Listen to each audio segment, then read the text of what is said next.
Happy New Year, sports fans. I'm Alek, that's Matt Morrison, and Mike Wolfgang. Welcome into January 3rd, start of a new week here on the Casual Sports Podcast. So great to be back to start out a new year here. Boys, you obviously decked out in your gear tonight. Going to the Browns-Steelers game should be phenomenal. We'll get to all that. And, of course, this past chaos-filled weekend of NFL sports. And, I mean, we saw some crazy stuff, whether it was a 300-pound lineman getting a 21-yard reception or a man dancing half naked in the end zone. We saw lots of crazy things this week in the NFL. Boys, how was your New Year? Pretty good. Just hung around the house and watched college football. We had some great college football at that. Yeah, pretty relaxed day. I mean, I don't really do much on New Year's anyways. It's just a day to watch New Year's 6 bowl games. That's all I did. And, it was fun, man. Alek, like we're going to talk about, we saw some good games. Yeah, and, we'll get into college football a little bit later on in the week. Still one final bowl game to go. That is tomorrow, actually, the Texas Bowl on Tuesday, so we're going to get into that one tomorrow. And we're going to recap all of the college football bowl season this coming Thursday, so stay tuned for that one later in the week.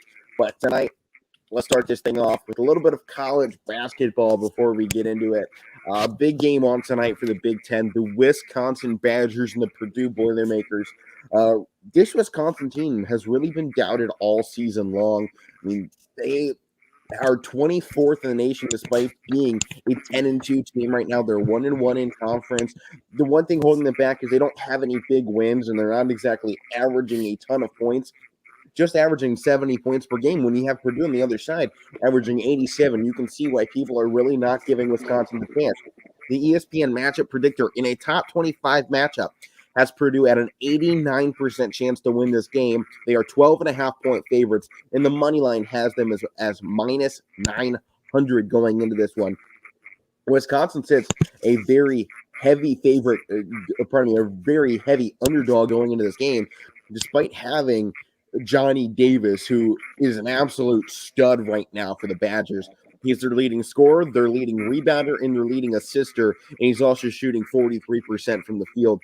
This guy is doing pretty good, and also on the road, he's shooting 47% from three so far in their limited amount of road games. But you look at Big Ten early on this season, you've seen a lot of great play out of really a lot of different teams. You've already seen Purdue slip up to Rutgers, so it's possible it happens again here tonight. That's at 7.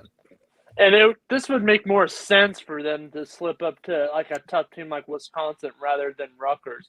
But since it happened to Rutgers, it might as well happen against Wisconsin. Like you said, Johnny Davis, that guy is – I mean, that guy's their soul of the Wisconsin Badgers team.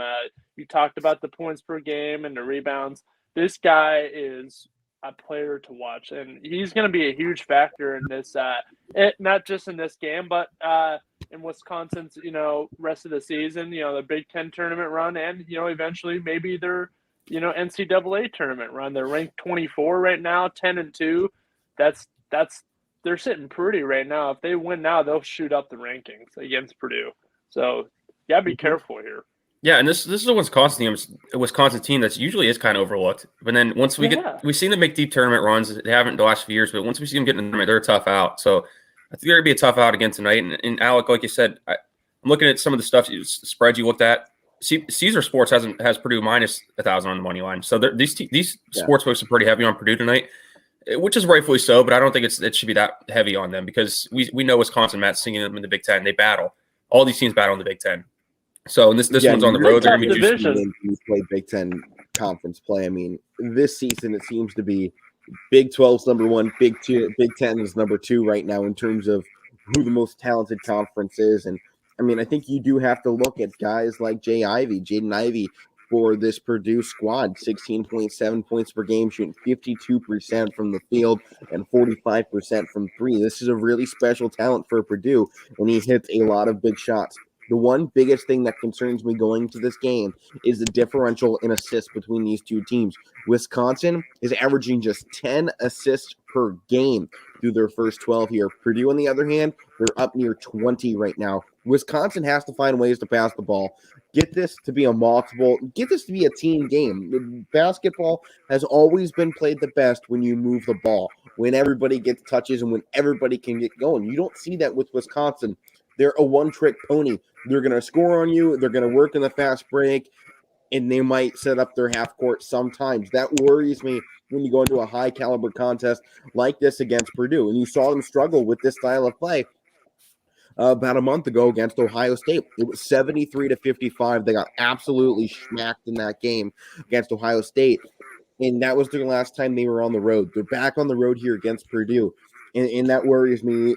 Have they figured out how to pass the ball in this last month? Because right now the stats are saying they can't. And that worries me when you go up against this strong of a team like Purdue. Yeah, you can even argue with rebounding and stuff like that because Johnny Davis leads them in points, rebounds, and assists. He leads them in everything. Nice.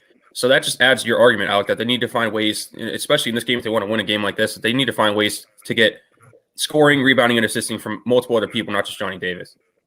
Well, let's go ahead and make our picks here for that one. I'm going to stick home and go with the higher seed in this one. The Boilermakers have been fantastic this season. I don't have them inside my top 3 right now, but I still believe them to be a top 3 team. I just think there's some teams right now playing a little hotter than them. Yep. This is a team, though, that has been phenomenal all season long. I expect them to continue to be, and I expect Jaden Ivey to lead the charge here in tonight's contest against the Badgers. Give me the Boilermakers. I got to go Boilermakers here, too, but I say a close game. Ivy maybe pulls up maybe a winning shot even expect that. I think it's going to come down to the last possession of the game. I really believe that. It's going to be a tough Big Ten matchup, but I think Purdue will pull out of it and end up winning. I got to roll with Purdue, too. You guys know I've been high on them all year, so I'm not going to jump off them now. But like you said, Matt, I think it could be a good one. And I don't think it's going to be I'm not overlooking Wisconsin as some other people are because I think it's still going to be a good one. You know these Big Ten matchups when it's top 25 games, but I got to roll with Purdue. All righty. Well, I mean, I think it should be a great game tonight, 7 p.m. That's on the Big Ten Network. Should be phenomenal.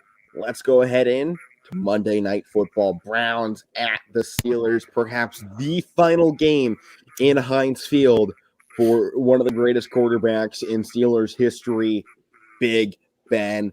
Boys, you're going to be there tonight. You get the privilege of sitting there in Heinz Field for what might be his last showing at that stadium. It should be an epic atmosphere. Unfortunately, Browns were just eliminated from playoff contention last night.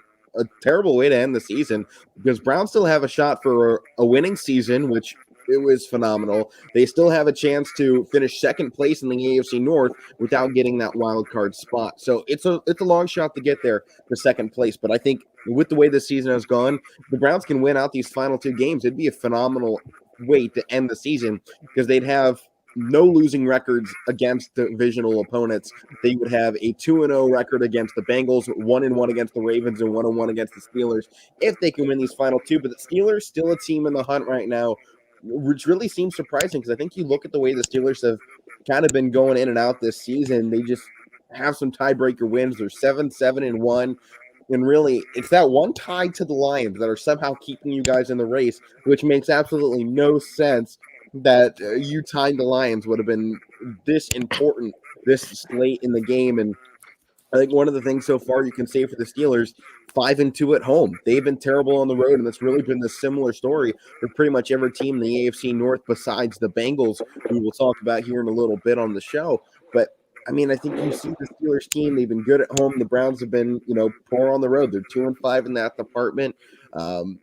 And everything just kind of seems to be falling apart piece by piece right now for Cleveland. And before I let you guys go on the Steelers side, let me at least give a little bit here for the Browns as this might just basically be the end of the season. And I think a lot of people would say, oh, well, you're eliminated from playoff contention. You sit everybody, let the Steelers win this game and get us a higher draft spot, whatever we can get in these final 2 weeks. I say throw that out the window. The Browns have been hunting for the highest, draft position these last 20 years. I'm tired of it.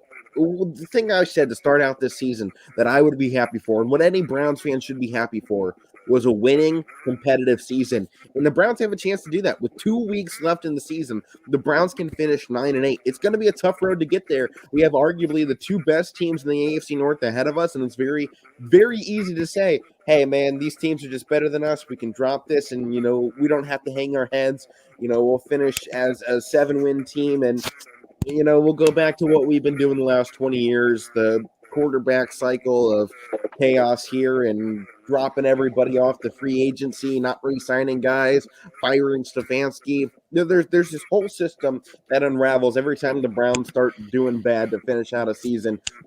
To me, let's just finish this season the way it's gone, like we still have a shot at the playoffs, because with COVID this year, who knows? There could be a team that the NFL decides, hey, they can't play in the wild card.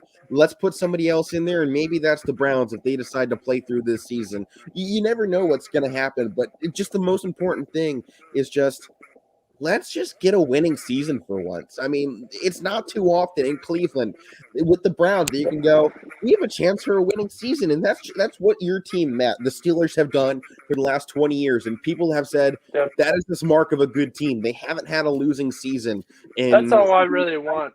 Of Mike Tomlin and Big Ben's, tenure together. And they're looking to finish this off with another at least non-losing season, because if the Browns beat them, then they'll probably finish 8-1. So they would have a non-losing season again, most likely for the Steelers. So to me, the Browns need to start that uphill trend. Everyone at the start of this year, including myself, was talking Super Bowl and playoffs. And the thing with that was, yes, it was nonsense, but it was hope of a brighter future in Cleveland. And that's what this season was. Everyone wants to talk, oh, Baker Mayfield's numbers, they suck. He's a terrible quarterback. Yeah, maybe. But at the end of the day, he still finds ways to win football games. And this entire team wins football games. And I think as a Browns fan, to be rational when you're talking sports, all you can hope for is to win a game here and there, because we've never been Super Bowl contenders. We haven't ever even played in one. We've been to a couple AFC championships. We've had some great seasons with the Cardiac Kids, and we've done this and that and had Jim Brown, some great players all time. But at the end of the day, we've never been Super Bowl contenders. I think Browns fans need to solidify the spot. We're not going to the Super Bowl anytime soon. We can get to the playoffs. We can make a good run. We can have lots of fun, and we can get all hyped in the offseason. But the reality of this situation is the Browns have a chance to do something that we really never have had in the last 20 years, and that's have a winning season. So if there's anybody out there on the Browns or in the Browns organization, just finish strong, man. Finish this season the way that this thing has been going. Fight like there is no tomorrow, because you know what? It's Cleveland. There has never been a guarantee for tomorrow, because we've had to fight tooth and nail the last 100 years with this city. And why should that stop now? Fight this season. Finish this thing out strong.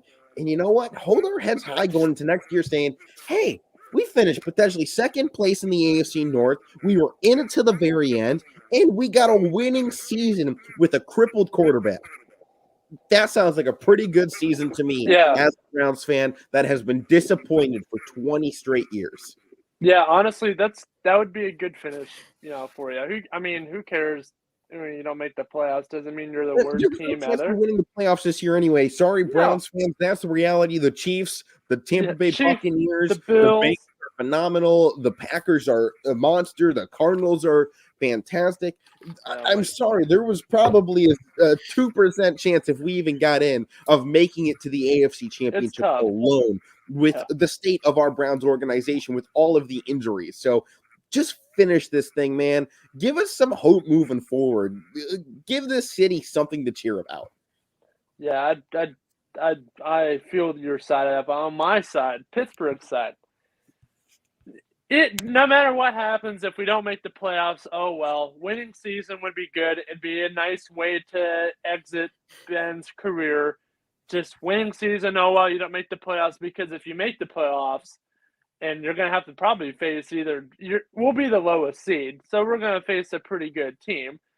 And we'll probably get our brains kicked in. And that won't be a great way to, go off into the sunset for Big Ben. We had that bad playoff loss to the Browns last year.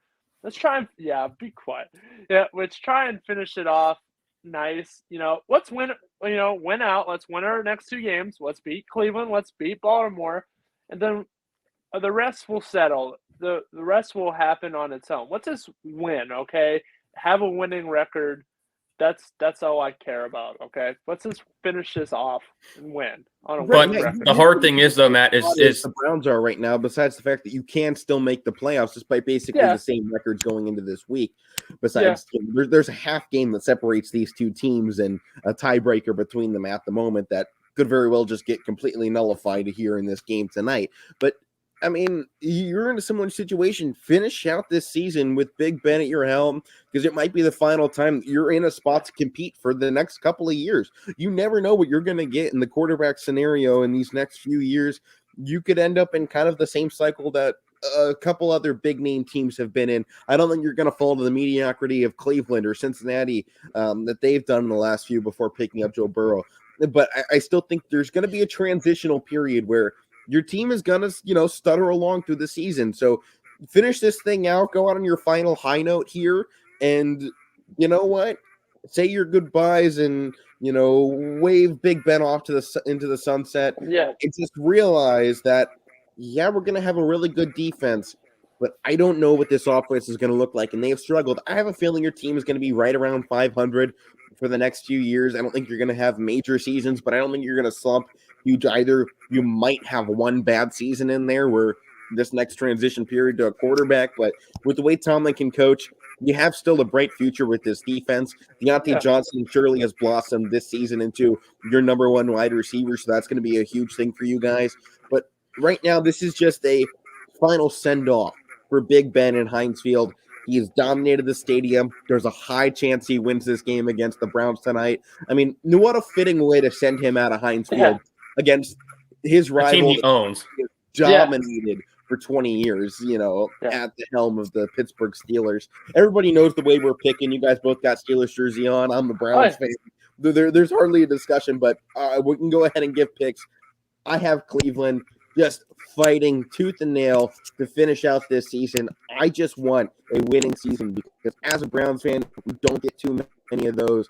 Give me Cleveland one more time. Let's send out the man that has kicked our rear end for 20 years with a final loss at his home stadium. To me, that's the ultimate revenge for Big Ben. He has kicked my butt the last, 15 years, whatever. He has dominated my stadium. Let's send him out with a playoff loss last year and a final loss at home in Pittsburgh.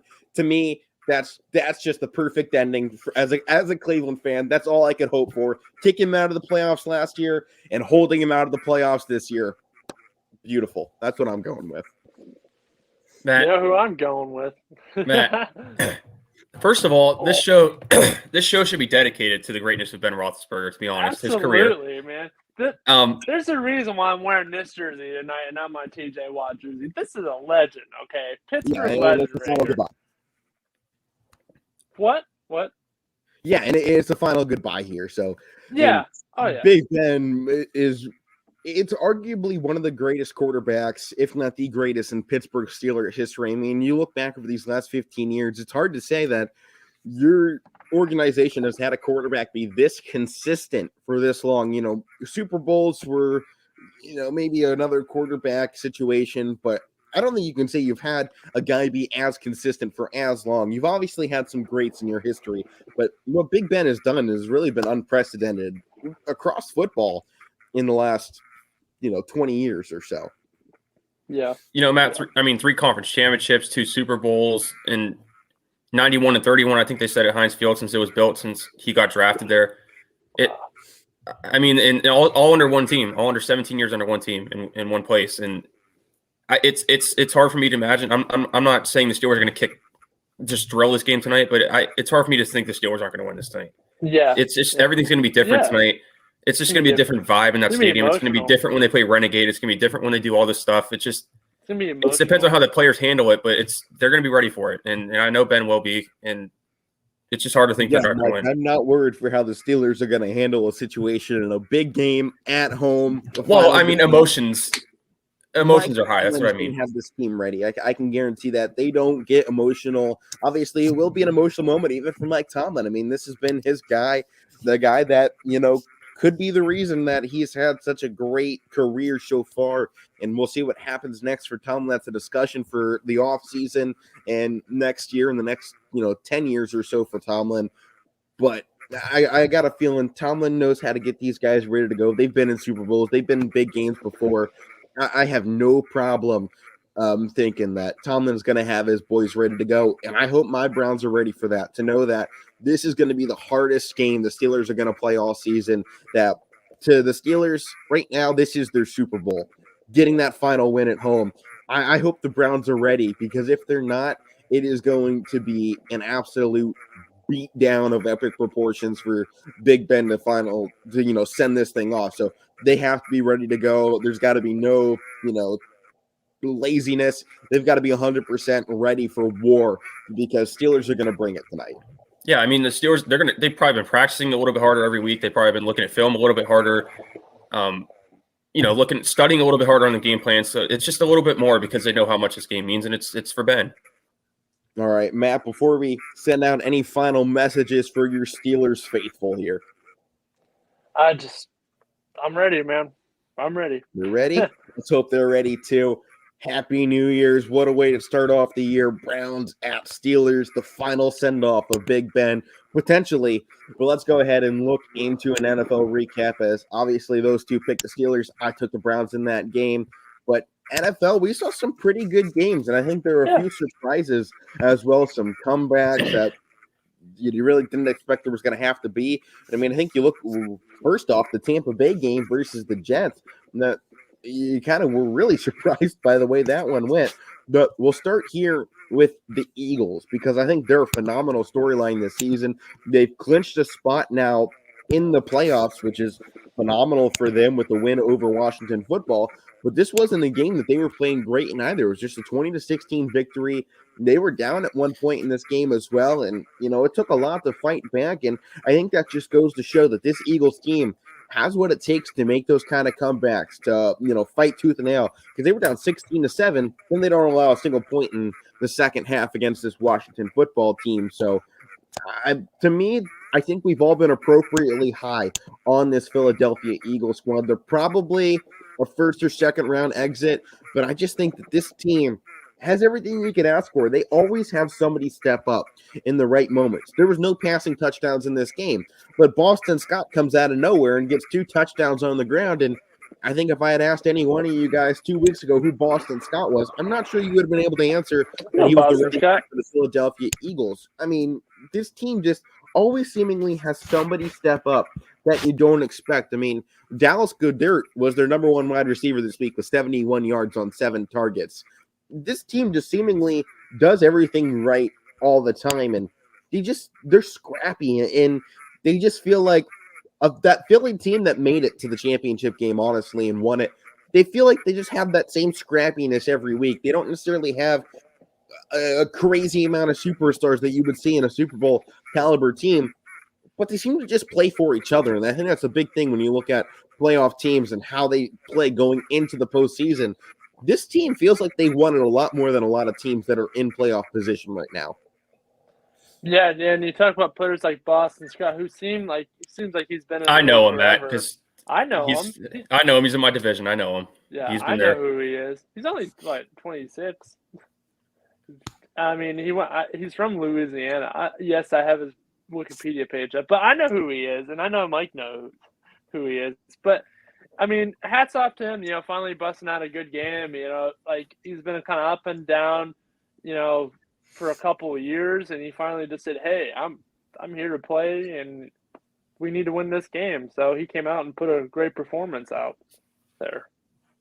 I mean, this is an Eagles team that I didn't expect much coming out of the year. I know, Alek, I was kind of like, who's going to challenge Dallas in this division? You mentioned them. I'll give you credit. And, because people are kind of looking at Washington, and yeah, you didn't really look at Philadelphia. And I mean, was very low on Washington to start out this season. I didn't like what they were pushing out. You guys were calling me crazy, saying, "Oh, that's going to be a second-place team, and Philly's going to be bad again." I was the only one going, "Hey, man, watch out for Philly." Well, it looked like they were going to be to start out the year. The first couple weeks, it looked like they were going to be bad. But yeah. Jalen Hurts, I even kind of gave up on them. I'll admit it. I was at that point. I was like, man, I was wrong about this team, and then they lit a fire in the second half of the season. Go Eagles! I give Jalen Hurts credit because I wasn't 100% sold on him, but I mean, especially this middle part of the year to finish out the year, he's a guy that I don't know if the Eagles are sold on him yet, but he's a guy if they're going to look at quarterback situations going forward, they have to keep him in mind because, like you said, Alek, the toughness he brings that all embodies Philly and their fan base and the city that they play in. So. and so does his team. And that's just kind of what they've been going off of the last few weeks to win these games to come down the stretch. And I mean, good for them to clinch a playoff spot because, like I said, I didn't expect them to. I thought this was going to be another year for them to rebuild with some of the young guys they have on offense. They have a lot of young skill guys on offense. So if they can get in the playoff and win a game, that does a lot for the mindset of these young guys. And I think it does a lot in terms of people saying who is the guy for this Eagles squad at the helm. And I think Jalen Hurts has really solidified himself, at least with the fan base. I mean, we saw him leaving FedEx Field last night or yesterday's game as the stadium walls collapsed in on him, and he felt I saw that. Yeah, running out of the way. He was so chill when that happened. He's picking everybody up, taking pictures of him. I mean, security have to pull these guys off of Jalen Hurts because he's just there taking pictures, having a good time. This fan base seems to have rallied around what Jalen Hurts has done, despite the fact he's not putting up epic numbers every week.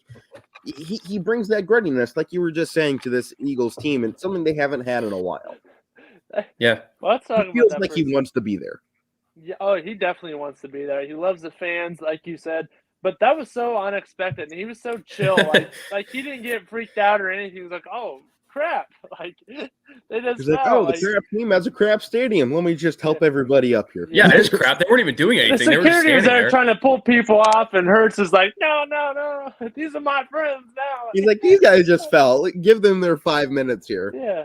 Yeah, that was so cool. Funny. We just fell through the stadium. Give them a couple minutes here. I'll talk to them. It's okay, Yeah. But we do have to move on here. Our next game up on the list, the Rams and the Ravens. This was another phenomenal matchup. I mean, you've just seen these two teams fighting all season. And I think you have to give credit to Huntley for the Ravens stepping into the position of Lamar Jackson, and he's held it tight, man. In these last few games, yeah, they've lost a lot of games by 2 points here, 2 points there, but I think you got to give credit to this backup quarterback for keeping them in these high-profile games. It could have been very easy for the Ravens to roll over in these last, couple of weeks and kind of give up the rest of the season, go, oh, well, we don't have a chance anymore.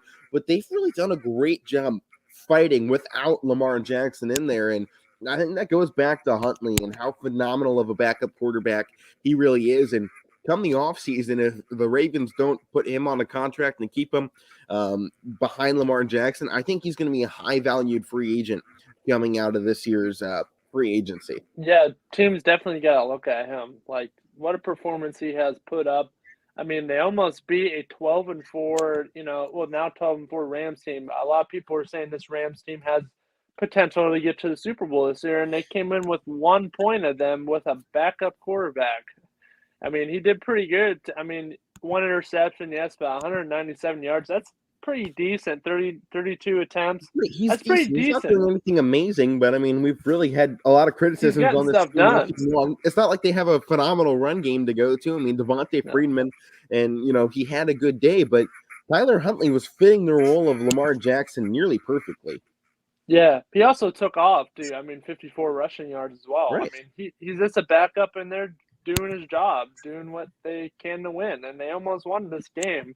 I mean, this but Matt, on the other side of this, you have to look at how great this Rams team is right now. They're great. Cooper Kupp, 1,829 yards, has surpassed Bruce for the most receiving yards in the season in Los Angeles Rams history, or just all Rams history. Isaac Bruce of St. Louis, but this team, a 12-4 season right now, got a chance for 13 to finish out next week. This team has everything going right for them. They seemingly are one of the favorites to get to the NFC Championship game. So you give them their credit right now. They definitely have a strong year going on. Yeah, I mean, Cooper Kupp, I mean, I've been watching him since he was in college at Eastern Washington. YSU actually beat him in a playoff game to go to the championship. And now Cooper Kupp is like a superstar in the NFL. Look at all those. I don't think there's anybody on that YSU team that's in the NFL. No, Derek Rivers had a little stint. I don't know where Derek Rivers is at. I think now. 2 guys made it, but they're not there anymore. Derek Rivers and Avery Moss. I don't know where they are. Canada. Cooper Kupp has definitely made a name for himself. I mean, wait, you just said he passed Isaac Bruce in the Rams all-time receiver? Isaac Bruce was a legend. And I think right now Coop hits 6th or 7th in all-time receiving yards for a single season, and I think he's probably 100 yards shy of the all-time record. So he has a chance going into the final week of breaking this all-time record right now. And I mean, could you ask for a better duo right now? Matt, you and I were talking at the beginning of the season who that next best 1-2 punch guy is. You know, who's that quarterback wide receiver Cooper duo? and Stafford, man. We were talking beginning of the year that, hey, man, it seems like it's going to be Kyler Murray and D-Hop. But the injuries, or even Christian Kirk a little bit, or Christian Kirk potentially, or, you know, looking at all these combinations around the league. I think the one we really never even thought about was Matthew Stafford and Cooper Kupp. I mean, you have one of the best quarterbacks talent-wise in the NFL in Matthew Stafford. The guy has put up tons of yards over his career. He's just been on one of the worst teams in NFL history. He's had two of the best wide receivers to ever play the game now, you know, in Megatron and now Cooper Kupp. And you put Cooper Kupp, who was already a phenomenal wide receiver, a fantasy football statistical nightmare. This guy seemingly is one of the best guys every single week. And now you put these two together, and they have been an absolute menace to the NFL over this season. And if they can keep both these guys here next season and the seasons past, which I think they probably will, this team is going to have no problems contending for a Super Bowl year in and year out. I'll bet money on that with Aaron Donald leading this defense as well. Only thing that really concerns me with Matt Stafford is another pick six yesterday. He's starting to get into the trend the last few weeks of throwing interceptions, some for pick sixes. Yeah, that's the only thing that concerns me. But look at his offensive line now, only allowing one sack. Like, that's, I mean, they got a pretty solid offensive line in LA. But, yeah, 2 interceptions. You got to cut the interceptions down. I mean, you turn over the ball, it doesn't matter. What's that? He has 15 on the season as well. Oh, man. I mean, you turn over the ball, you're going to lose. I mean, they almost lost. But, like, it doesn't matter who you're playing. You turn over the ball, you give them a better chance of winning the game than you do. Like, it hurts the team completely when you throw interceptions. So, yeah, I mean, you got to cut that out a little bit. Well, I do want to give this other stat here for Matt Stafford.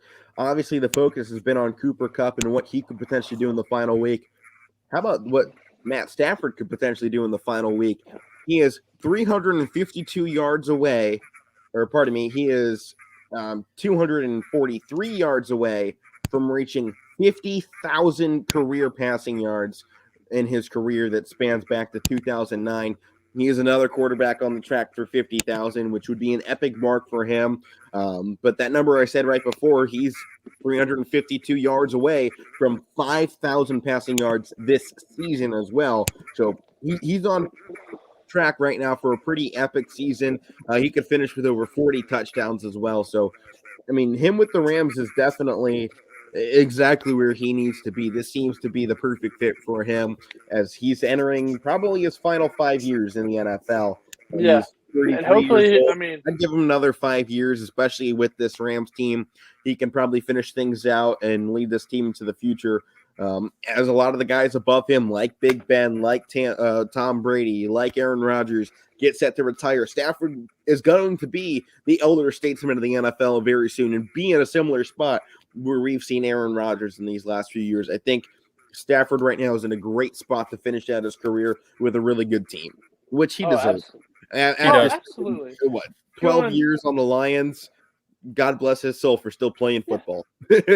Absolutely, man. I don't think there's anybody else that deserves it more than him. He's stuck with that team for 12 years, and he really didn't want to leave that much. No. Detroit was home to him. Yeah. So. I mean, he was a little upset when he left that, but let's continue to move on here. Buccaneers, Jets, a near phenomenal upset from the Jets, but they couldn't finish it off. But it's obviously becomes the main storyline out of this because, one, we'll get to Antonio Brown in a second, but one, they have 12 wins in the season for just the second time in team history. Last time they did it, 2002, they went on to win Super Bowl 37. With John Gruden. They are right. Here they are 19 years later, or 20 years later actually now, with a chance to repeat history after obviously we lost John Madden earlier or late last year, I guess you should say. But the main storyline coming out of this, obviously, Antonio Brown's tantrum and henceforth being cut from the football team practically mid-game. I mean, he goes off, rips his jersey off and undershirt, throws it into the crowd, throws his gloves into the crowd. dancing through the end zone.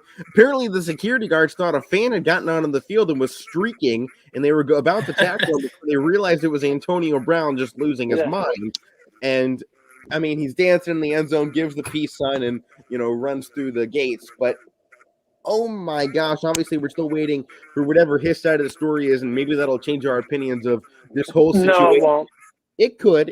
You never know what was said on that sideline or what happened. According to Bruce Arians, AB refused to check into the game, and then all hell broke loose.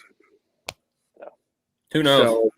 So, we obviously don't know the full picture, the full story, but preliminaries pretty much says this guy lost his mind again. Again. Here's my thing, Matt. The fact that you say again is just... This is the third That's time. That's probably the final time we will see him in an NFL uniform. I don't know who would want to pick him up right now. He probably lost. One, probably the state of his mental health and whatever's causing these problems, because it seems to be a repeat offense for this guy of something is just seemingly not right.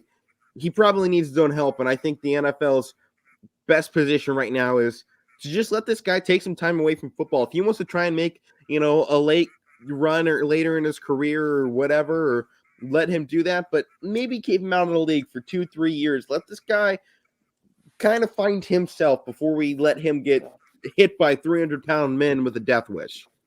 And that little stunt there, this may have costed. I mean, he's really had a Hall of Fame career, honestly. And that little stunt right there might have just said, we're not going to put you in the Hall of Fame. Like, it might as well have costed. Like, are you going to put a bust of that guy next to people like John Madden? You're gonna have that meathead in Canton? I don't think so. That was bad. It's hard to say right now. Yeah, it is. Matt, here's my thing. We gotta okay, Mike, go ahead and then we'll. If Tom Brady can't help this guy out, I don't know who can. Yeah. This guy let him live in his house. This guy he put on 2 different teams for Tom Brady. Tom Brady's the only guy that wanted him, and he still acts up. So I don't know who can help this guy. Yeah. Who cares about him? Let's talk about this game. Alek, you said this is the first time they won 12 games since 2002, and they went to the Super Bowl and won it that year. The only difference is they have Tom Brady as their quarterback, not Brad Johnson. Right. So it's very more likely for them to go back. And, with all the good teams, they're still one of the top runs. Brady's still there. Doesn't matter what team he's on. He's still there. They're talking about Rodgers and Stafford, Brady will always be in the midst of things, and that is just wonderful. All right, guys, got to move on here. Our next game, briefly mentioning this one, the Tennessee Titans are in a position to take first place of the AFC, just the entire conference. They clinched the AFC South with this win over the Dolphins, a really unprecedented win. I mean, the Dolphins were playing great to finish out the season, and they win this 34-3, and we're giving an honorable mention to our Beast of the Week, to Dante Foreman. 26 carries, 132 yards, in a touchdown in this epic performance. I mean, Tannehill threw it 18 times for 120 yards and 2 touchdowns. This team isn't, a phenomenal big number type of team like Tampa Bay, but they find ways to win games. And this team has really become kind of a miracle right now for Minnesota, for Tennessee. And they just keep finding ways to win it. And it's phenomenal to watch right now if you're a Tennessee fan or even just a sports fan in general looking at this Tennessee team. It's fun to watch. My only 2 takeaways from this game, Mike Vrabel, if he's not in conversation for Coach of the Year, he should be. Yeah. And to me, he's my pick. He's my pick to win it. And number 2, how about Miami? Alek, you mentioned the run they've been on. The last 7 weeks they went on tear. Then they lose yesterday and they're eliminated. So that just shows in the NFL how things just change every week. Well, Mike, to your point there, Vrabel being potential head coach of the year, I think really his only rival right now for that is the man that won 50-10 last night as well, Bill Belichick. I mean, the season that they've gone on after what last year was, and Vrabel, you have to give all the credit to him for keeping this team in the race despite losing, arguably the best player in the NFL in Derrick Henry, who could be back, by the way, for their first playoff game if they get that first round bye. Derrick Henry could return. And, I mean, if you get DH back on this team the way they're playing. Super Bowl. Right. I mean, phenomenal. But I think you go next to this Patriots team. They clinched that second place spot with the Dolphins loss as well. They murdered the Jaguars. We kind of expected that to happen. I don't think we expected 50 points, but we expected some big numbers from them. And I think that's the one thing you've seen with this Patriots squad this season that separates them from Patriots teams of old. They don't ever pull off the gas pedal. They are pedal all the way down through the finish line of these games. And you've seen them put up this amount of points a lot this season. This isn't a one, game fluke for the Patriots. This is seemingly something they're doing every single week, and this is a dangerous team to watch out for. I mean, the one team they've struggled against really seems to be the Bills, but they obviously figured that out in their last game against one another, or in the first game against them. Second game they struggled there, but to me, this Patriots team is a potential Super Bowl candidate as well with the way they've been playing. They're now 10-6. They'll probably finish 11-6 and go on another fantastic run. But Mac Jones, potential rookie of the year, if it's not Jamar Chase out of Cincinnati, and Bill Belichick and Mike Vrabel are probably going to be punching in this final week for head coach of the year. Yeah. Next game up for us, a huge surprise. Colts and Raiders. Raiders still fighting, man. 9-7 right now. They picked up Warrior. Win, a great game. Jonathan Taylor surpassed James for the most rushing yards in the season in Indianapolis history with 1,734 yards. He's on an MVP-esque season. I right now, I think he's my favorite to win it. I think if Derrick Henry was still playing and he had played these last few weeks, he'd probably be the easy take-home favorite for the MVP. But with the way Jonathan Taylor has really lit up this team and kept them in a position to win games and make a playoff run, right now, Jonathan Taylor's my MVP.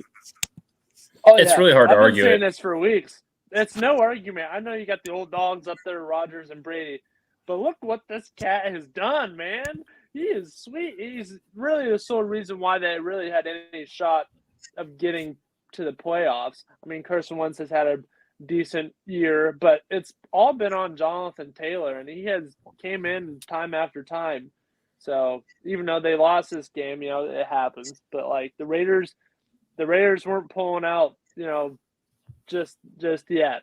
The Raiders have been through all of it, guys. We don't have to reminisce what happened. We all know what happened this past year, and even if they make a wild card or a playoff spot, that is just unbelievable because of what they've been through. At work yesterday, I was working at one of the guys I work with, huge Raiders fan, and he's got the game up on his phone, and we're waiting on customers, and he's turning around, he's slicing meat, and he's watching the game. He's like, yeah, and he's slicing chip chop ham. I'm like, what are you doing? So he was happy, and like that goes for all the rest of the Raiders fans as well. They have a very easy road to the playoffs, Matt. Yeah, to stay a Raiders fan is amazing, especially what they've been through this year. So, well, here's the Raiders' current playoff scenarios. If they beat the Chargers, they're in. If they lose to the Chargers this Sunday, what they need the Colts to lose to the Jaguars, which that's very hard. So does Pittsburgh. Right, but the Steelers need to lose one of their next two games, either against Cleveland tonight or at Baltimore next week, and the Raiders are in. That's the road. It's pretty easy for them, but they need the Colts to lose, and that's the one hard part there for them. But definitely a shot here. If they control their own destiny and beat the Chargers, they're in. So that's seemingly the easiest road right now for them. And we never know what this Jaguars team is going to do in the final week because they've been up and down to finish out the year. You never know what you're going to get out of them. I mean, 1 week they're getting absolutely shell-shocked and destroyed, and the next week they're somehow finding a way to win a game. It's weird. But our next game up here, Chiefs and Bengals. This one, an instant classic-esque game, 34-31. Bengals clinch the AFC North for the first time since 2015. Joe Burrow is the guy in Cincinnati. And, I mean, what an epic way he finishes out the season. He's insane. These last 3 games alone, Joe Burrow is putting himself in the conversation for the best young quarterback in the NFL with maybe a few guys around him in the same position, and Kyler Murray, Lamar Jackson, and Joe Burrow. That's the future face right now of the NFL, it seems. What a performance, Ram. No interceptions, 4 touchdowns, 446 yards passing. That's unbelievable. Unbelievable. Jamar Chase had 266 receiving yards. There's another one of Andy Dalton's records as well. Oh, wow. I don't remember which one he broke, but it may have been single season passing yards. Already breaking records in his second season. In his first full season. How about that? His first full season. Because he tore his ACL, halfway through last year? Yeah, and this is the longest season, too. So his first full year is the longest season in the NFL. Yeah. 17 games. If I said a year ago from now that next season, the Bengals are legit Super Bowl contenders, what would you guys say to me? Matt, what are you doing? What are you doing over there in Kinsman? What'd you do? Did you eat something weird? What's going on? Now it's like, whoa, like you can literally call them a legit contender because they took down Goliath. They literally this was literally David versus Goliath, and David won. Like, this is insane. Like, the Chiefs made Pittsburgh look horrible last week. They're like, oh no, they're going to do the same to Cincinnati. Joe Burrow's like, hold on here. This is right. And with one insane. game left to go, Joe Burrow has a chance to shatter Andy Dalton's records that he's set in obviously a 1 game less than season. But even at the 16-game mark, he has passed him, and I believe both yards and touchdowns in a single season. So epic game. We do have to move on. Bears crushed the Giants. Doesn't really matter, but no. I think one interesting thing, Chicago, they have a 4-2 record when Justin Fields hasn't started and a 2-8 record when he has. I don't think that says much because obviously he's a rookie quarterback, and his competition is Andy Dalton and Nick Foles, two pretty successful quarterbacks in their career. So I don't think that's something to look into. Justin Fields should be the starter as they continue to move along.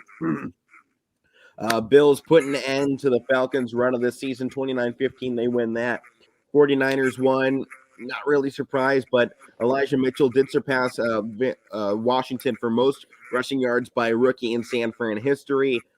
Chargers crushed the Broncos. Saints beat the Panthers. Seahawks put up 51 points over the Lions.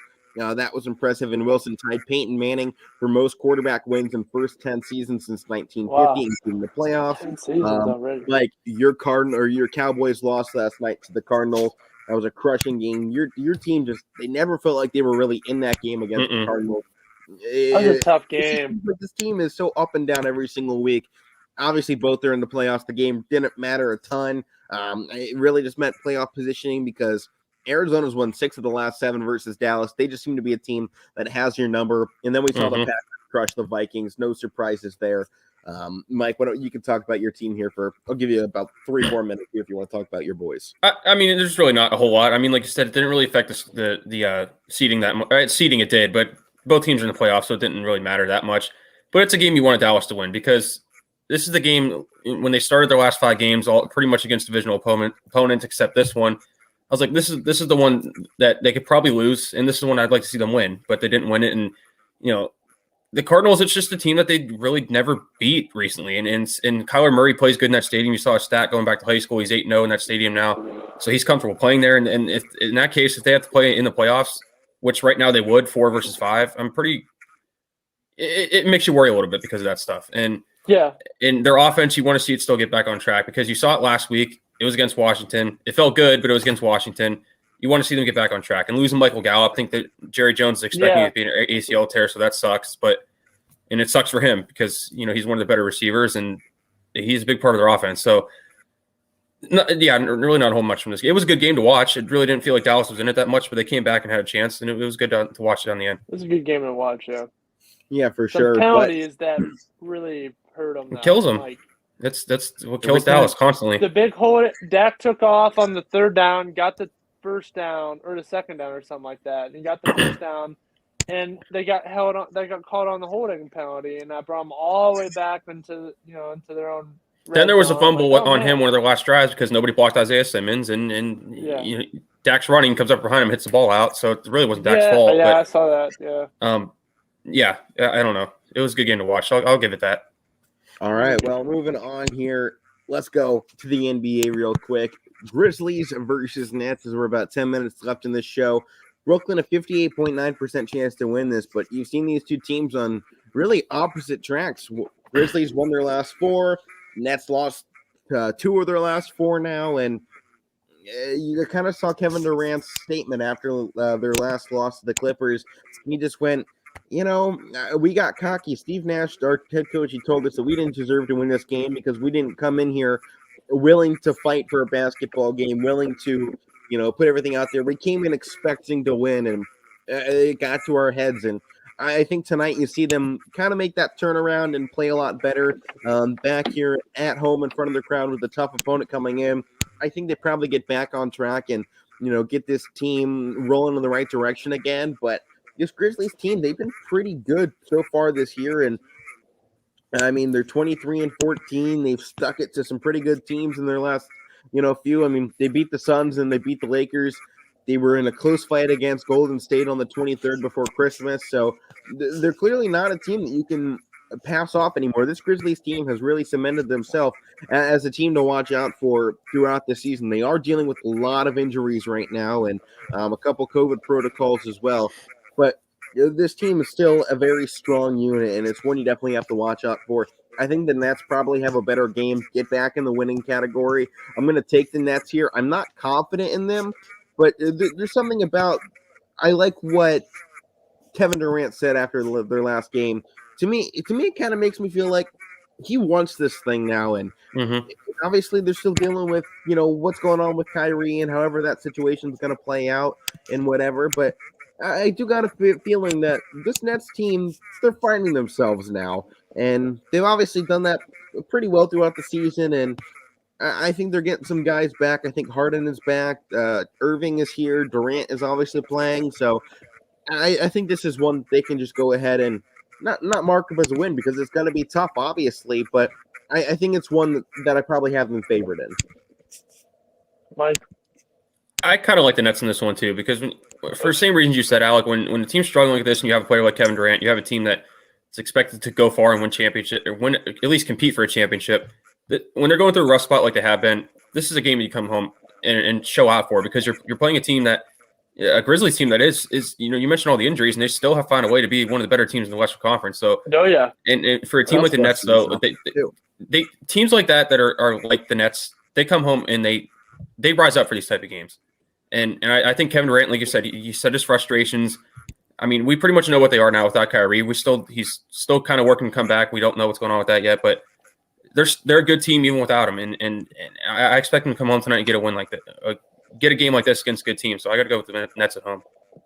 I'm actually going to Kyrie is set to return this week. They don't exactly know when, but it looks like he's expected on Wednesday's game. So just a little bit later this week, we'll see Kyrie Irving's return to Brooklyn. I'm actually going to go Grizzlies in this game. I think they can come in. They're 10-6 on the road. I think they're going to come in and take it. They beat a good Phoenix team. This team is a legit sleeper team. Watch out for Memphis. They're 23-14 right now. What John Moran is like he's for real. Like a lot of people they didn't even recognize him in that draft because Zion was picked in that draft. Well, he was picked number 2, right? Zion was 1, so. John Morant was number 2. Everybody was like, oh, Zion, they're all talking Zion. Look what John Morant has done, though. He has completely had a better career so far than Zion. Zion's been hurt. Jaw's been putting up career stats every year and, potentially a playoff spot this year. So watch out for Memphis. They're scary. They're scary. I think they can come in and take the Nets down. Yeah, and there's no timetable at this moment for a return of Zion Williamson. No. He was going to be probably reevaluated here in the next week or two, but no return date set so far. But we got to move on here. NHL, one game on tonight. 3 games have been postponed today, including the one we were supposed to be talking about. I believe it was Tampa Bay and the Hurricanes were supposed to go off when what would have been a great matchup. Instead, we have the Oilers and the Rangers. Still a good game. This was my backup game in case that one did get canceled, and this was the only one left. But Oilers 18-12-2. They've been pretty good. 110 goals for, 103 goals against. Your defense does worry me, and they've really struggled in their last 10 games. Just 2 wins during that streak, but obviously it's been a kind of a crazy holiday with the COVID surge as well. So you never really know what's going on, especially if you're not following them as intensely as some other fans do. I'm obviously not a huge NHL guy, but Rangers 21-8-4 so far in the season, 97 goals for, 84 against. They've also kind of struggled though in their last 10, 5-4-1. They aren't on a great streak there either. They have won their last 2, and that gives you some confidence to go into this game against a pretty good Oilers team who's obviously lost 3 in a row now. to put up some good numbers. I think this is a good chance for the Rangers to hit that 100-goal mark. We've seen a lot of big scoring games recently in the NHL. I mean, the Predators had 9 the other night, and obviously, Matt, your team, Penguins, had 8 goals the other night, and we'll get to the Penguins later this week. Okay. And this Rangers team, I think their next team that I think probably goes big. I think I like the Rangers in this one to put up a good amount of goals. I'd probably say they got a chance at 5, 6, 7 goals in this game, and that's about a bit of a stretch to hit the 7 mark. But with the way this Oilers defense has been giving up a lot of points, that's kind of where I'm leaning in this one towards the Rangers. Yeah, I gotta lean towards the Rangers too. They've had it all going on this year, but besides this game, I just want to touch real quick. I know we're on time. Wait, let me get my pick real quick. Wait, hold on. Yeah, go ahead. Make a pick. I'm going to go Rangers as well because the Oilers have been streaking. After all their postponed games, they lost 3 in a row, and I don't think they can get one onto the road tonight in MSG. So give me the Rangers. Yep. But the Winter Classic the other night on New Year's Day, what an epic game that was, Minnesota and St. Louis. What a great game that was to watch. I just wanted to put that out there. Yeah, the Blues did end up winning that game, 6-4. But what a great game! I always love watching those games. Oh, they're cool.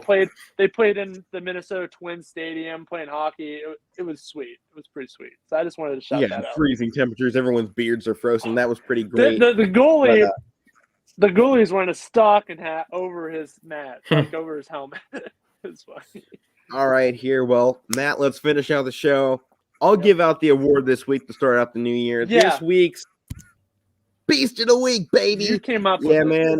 There was one guy that he did something really cool this week, and I just had to give it to him.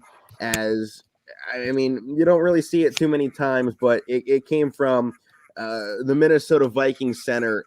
He made an epic play as my computer is seemingly stopping working, but Garrett Bradbury got a reception this past week, and this was phenomenal during last night's game. They're down 30-3. It didn't matter.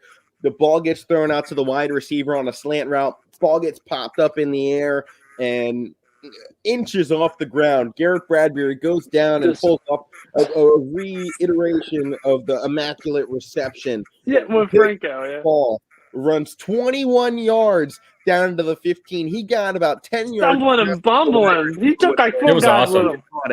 And Bradbury was going, man. He was trucking through guys, just throwing them off left and right.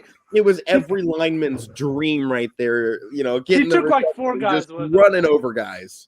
He took like 4 guys with him for the least 6. I didn't think he was going to go down for a little bit. No, I thought he was going to just run it right to the end zone. It was awesome. I saw it live. One of the beast of the week there, Garrett Bradbury. It was going to be Dante Foreman from the Tennessee Titans, but I saw that play and I was like, no, that's a beast moment right there. We're giving it to him. So shout out to big guys. We'll do it here for the Casual Sports Podcast. Once again, I'm Alek. That's Matt Morrison and Mike Wolfgang recapping Brown Steelers tomorrow. And of course, a ton of college basketball coming up this week. So don't go anywhere, guys. Power Hour on next year on YSNlive.com. See you later.